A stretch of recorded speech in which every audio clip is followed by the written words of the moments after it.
Waalaikumsalam. Selamat datang. Ya Pak. Kebetulan ini ya Pak, tempat konseling. Iya. Iya.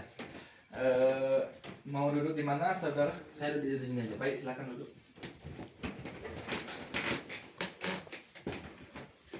Apakah posisi duduknya sudah nyaman, saudara? Jangan kursi Bapak yang seempuk ini, selembut ini sangat nyaman sekali Pak. Mana? Kalau boleh tahu, saya ini berbicara dengan siapa? Kalau boleh perkenalkan diri terlebih dahulu. Gak apa-apa Pak, saya perkenalkan sila. Kebetulan nama saya Ahmad Syabir Pak. Kalau biasa dipanggil di rumah atau di tempat tongkrongan Pak, Syabir Pak. Nama panggilan Pak. Jadi kalau boleh saya panggil Ahmad Safir. Syabir aja. Safir aja. Iya. Safir datang ini dengan siapa kalau boleh saya tahu? Kebetulan dengan pacar saya Pak. Dengan pacar. Nah, kan jauh Pak dari Lumpur ke Ujung Pasir Pak, 9 kilo loh Pak. Kan kalau bawa pacar kan enak, ada kawan ngobrolnya Pak. Lagi dingin Pak, dari Lumpur ke Ujung Pasir sangat dingin Pak. Kalau boleh tahu pacar Safir siapa namanya? Kalau boleh tahu, saya tahu. Cia Pak. Cia. Cia Pak. Nah, Saudara Safir nih tahu tempat praktek suling yang saya buka dari siapa kalau boleh tahu? dari pacar saya Pak. Dari pacar. Nah, Kesehari-hari yang saudara Safir tuh kerja apa kuliah kalau boleh saya tahu? saya kedua-duanya Pak, kerja sambil kuliah Pak. Jadi kalau libur tuh kerja. Ngebantu orang tua, lebih ke ladang gitu Pak. Di ladang tuh nanam apa kalau boleh saya tahu? Ada dua Pak, kami nanam cabai sama kentang Pak. Safir yang kerja. Kalau boleh tahu Safir ini kuliahnya tuh di mana? Kebetulan saya kuliah di kampus IN Kerinci Pak. Di kampus IN Kerinci mungkin sekampus sama bapak gitu Pak. Cuman jarang ketemu sama bapak Pak. Oh, di Inkriti itu di Sungai Liu berarti ya? Di Ngeliu Pak, kebetulan Iya. saya kampus utamanya Pak. Kalau boleh tahu jurusan apa Safir kuliah di Inkriti? Kebetulan saya jurusan pemikiran politik Pak. Pemikiran politik Di Fakultas PUA. Universitas Kuat. Siapa dosen yang paling Safir senang belajar di kampus itu? Kebetulan kan dikit Pak dosen yang mengambil pemikiran politik Pak. Kan cuma dua di kampus IN Pak, yaitu Pak Jafar sama Pak Randa Pak. Saya tuh lebih asik keduanya Pak, lebih cara mengajarnya punya ciri khas masing-masing Pak. Dengan Pak Jafar asik, dengan Pak Randa asik, jadi kedua-duanya suka Pak sama dosen.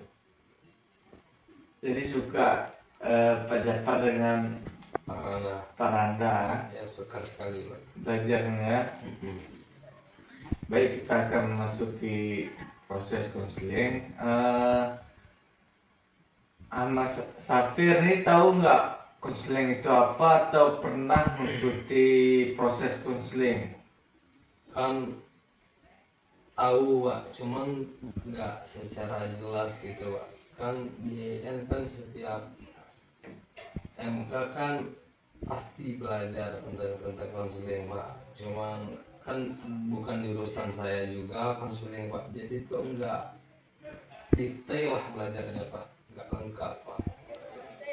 Kalau mengikuti konseling juga Belum pernah sama sekali Pak. belum pernah sama Belum. sekali. Nah, Jadi saya jelaskan sedikit apa itu konseling. boleh. Boleh?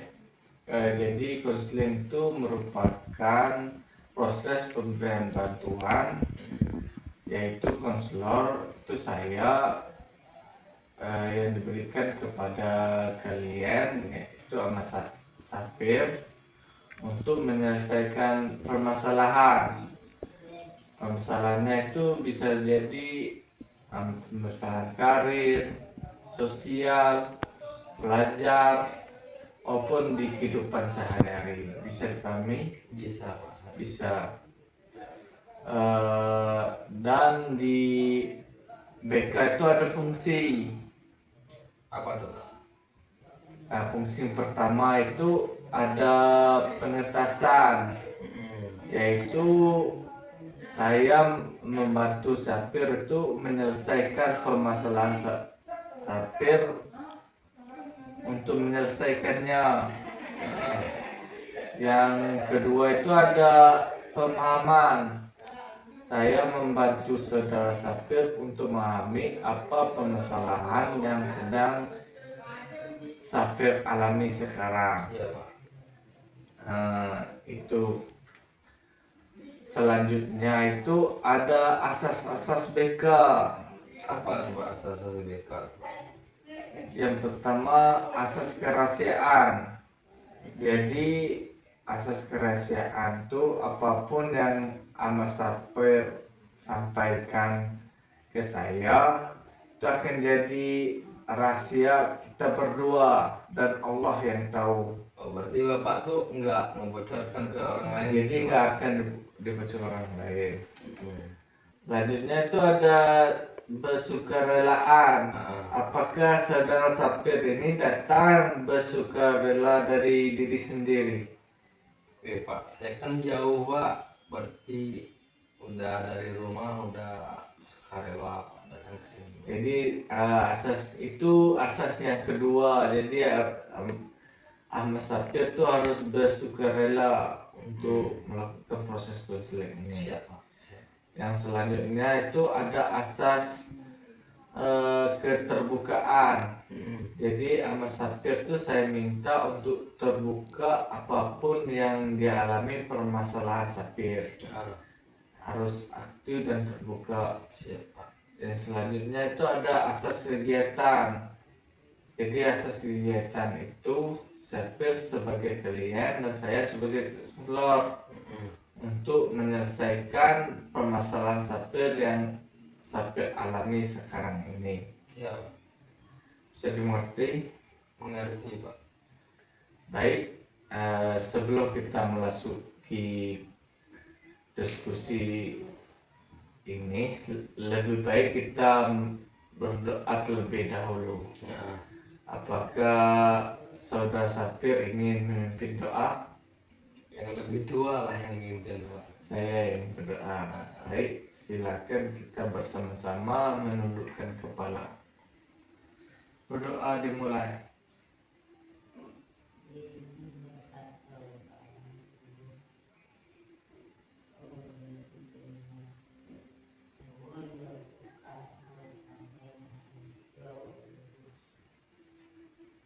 Doa selesai.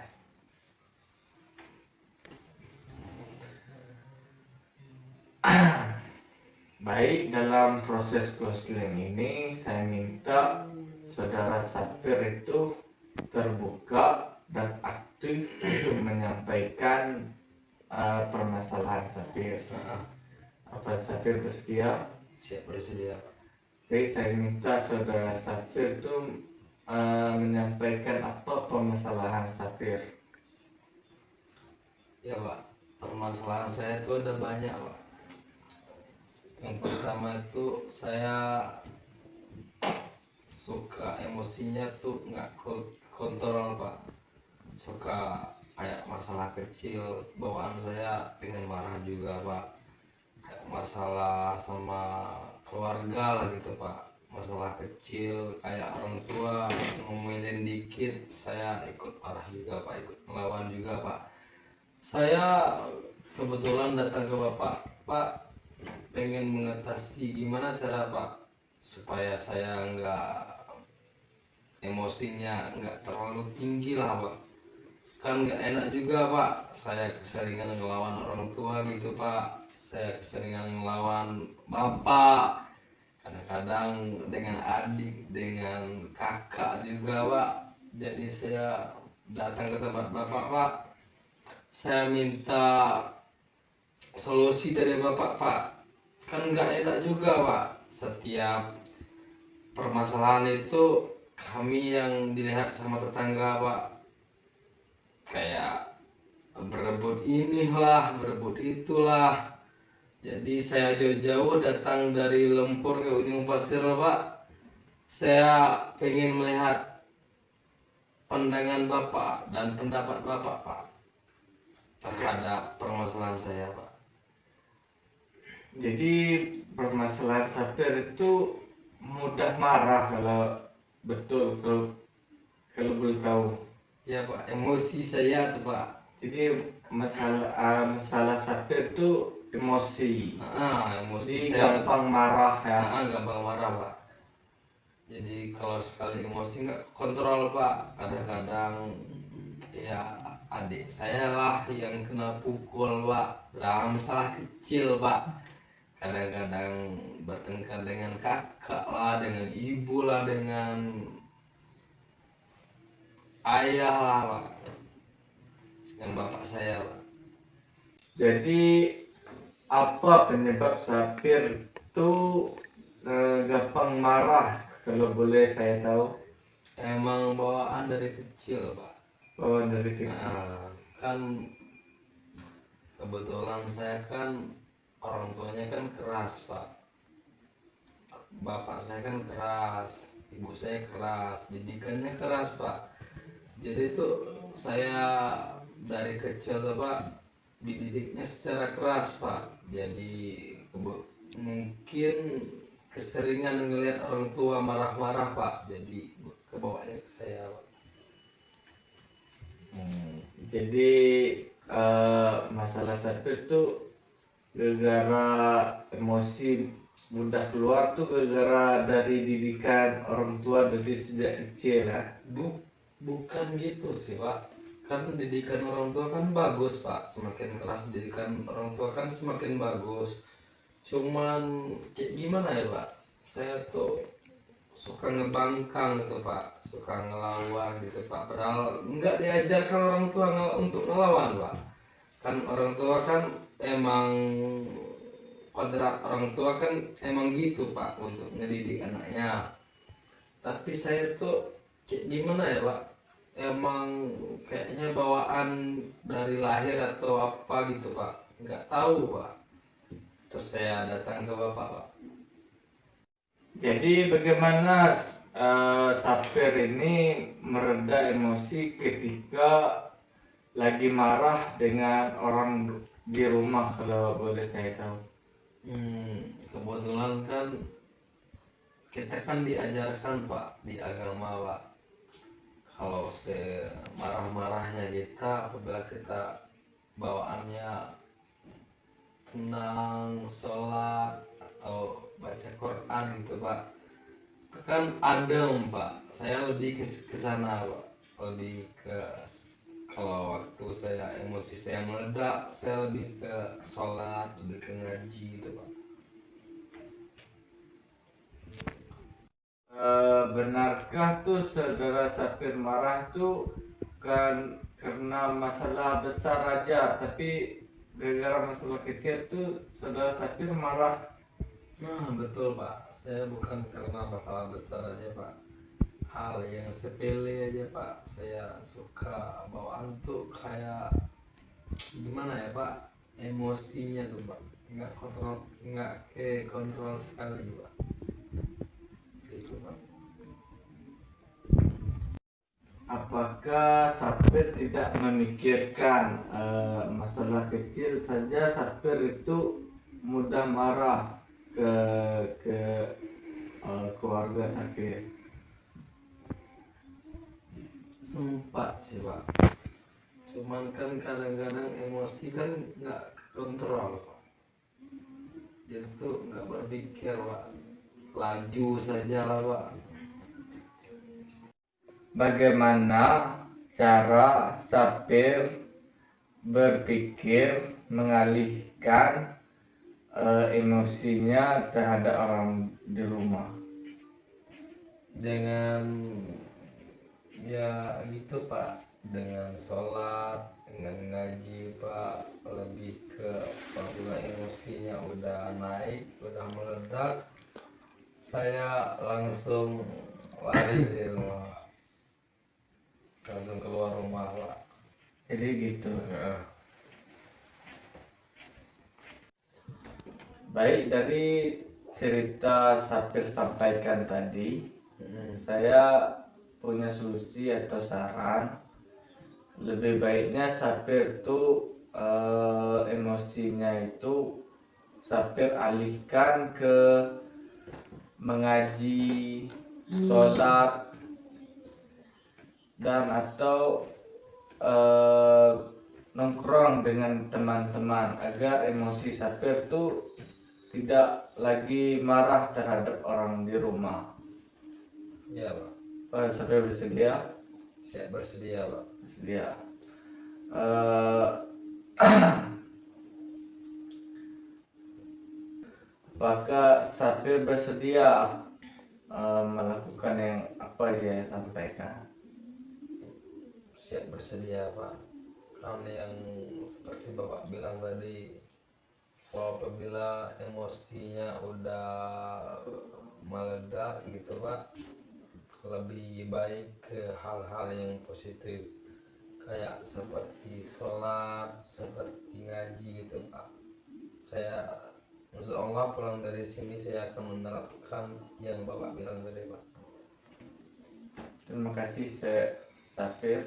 Iya Pak. Karena kalau kita rumuskan tujuan dari Pasifik tadi, Baik. contohnya itu dalam 2 minggu tuh Sapir melakukan apa yang saya sampaikan seperti sholat, mengaji, dan lari ke teman-teman supaya Sapir itu tidak marah ke dalam 2 minggu ke depan. Saudara Sapir mulai melakukan evaluasi yang saya sampaikan. Iya Pak. Melakukannya itu dalam 3 kali seminggu. Pak Sapir bisa melakukannya? Insya Allah bisa. Pak Sapir sanggup melakukannya? Insya Allah sanggup Pak. Sanggup untuk melakukannya? Sanggup Pak. Sanggup. Sanggup. Sanggup. Baik, selanjutnya Sapir itu setelah ini harus melakukan hal-hal positif. Apakah Sapir bersedia? Insya Allah bersedia Pak. Bersedia. Ya.